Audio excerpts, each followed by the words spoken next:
mhux xogħol il-gvern li jintervjeni fis-suq. Kien dan l-appell ċar li wassal Pola Bela fissem il-Kamra tal-Intrapriżi Żaru Medji meta kienu qed jippreżentaw id-dokument bil-proposti għal budget 2025. Ma rridux li l-gvern jintervjeni fin-negozji. Kulħadd qed jgħid li hawn ħafna lokandi u ħafna ristoranti u ħafna affarijiet, imma aħna ma rridux bl-ebda mod li l-gvern jagħmel xi ħaġa biex jgħid isma' jirristrinġi il xi ħadd milli jagħmel ċertu negozju.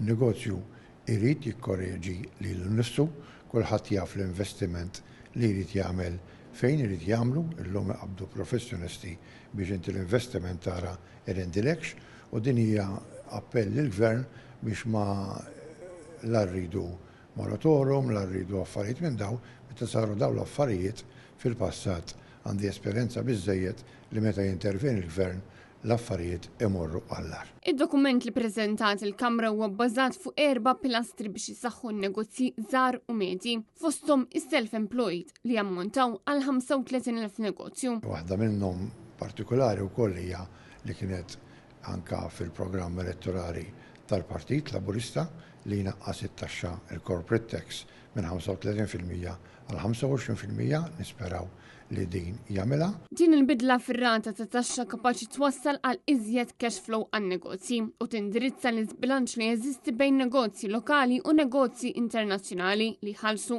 t-taxxa brata ta' 25%. Barra minn hekk il-Kamra tal-Intrapriżi Żaru Medji qed tagħmel proposta biex il-mod kif tinħadem il-kola tiġi riveduta. Dan kif l-aħħar sena intefa' pis enormi fuq min ħaddem hekk kif il-kola żdiedet biktar minn 9 euro fil-ġimgħa. Issuġġerew ukoll li l-kola tkun imqasma b'mod differenti bejn min hu bil-minimum wage u min jaqla paga sostanzjali. Issuġġerew ukoll li jinħoloq fond li jkun amministrat mill-Malta Development Bank jew mill-Malta Enterprise sabiex ikun ta' sosten għal business. Iċ-Chamber of SMEs insistiet li n-negozji ħafna drabi iħossuhom minsija, budget wara budget. Għalhekk huma jissuġġerixxu li jkun hemm segretarju parlamentari ġdid li jieħu responsabbiltà tas self-employed u n-negozji iżgħar qed jipproponu wkoll li l-bolla li jħallsu self-employed issir parti mill-ispejjeż u titniżel f'dak li jissejjaħ profit and loss account. Punt ieħor importanti li tqajjem waqt il-konferenza huwa l-fatt li d-domanda għax-xogħol qed tinbidel brata maġla f'qasir żmien.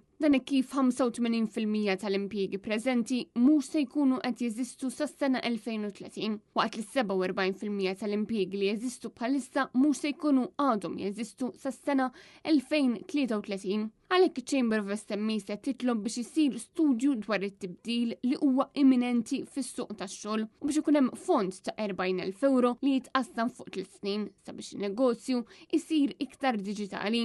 Intant din il-konferenza kienet indirizzata wkoll minn Philip Fenech, id-deputat President tax-Chamber of SMEs illi qal li f'dawn l-aħħar 4 snin kien hawn overcapacity fit-turiżmu li waslet fuel being index iktar baxx, tant li rajna l-isptar, il-korp tal-pulizija, l-indafa, il-manutenzjoni, it-traffiku kif ukoll is-sistema ta' dranaġġ li ma laħqux ma' żieda fil-popolazzjoni. Fenech qal li għalhekk għandu jkun hemm reklamar aħjar għal turiżmu aktar sostenibbli.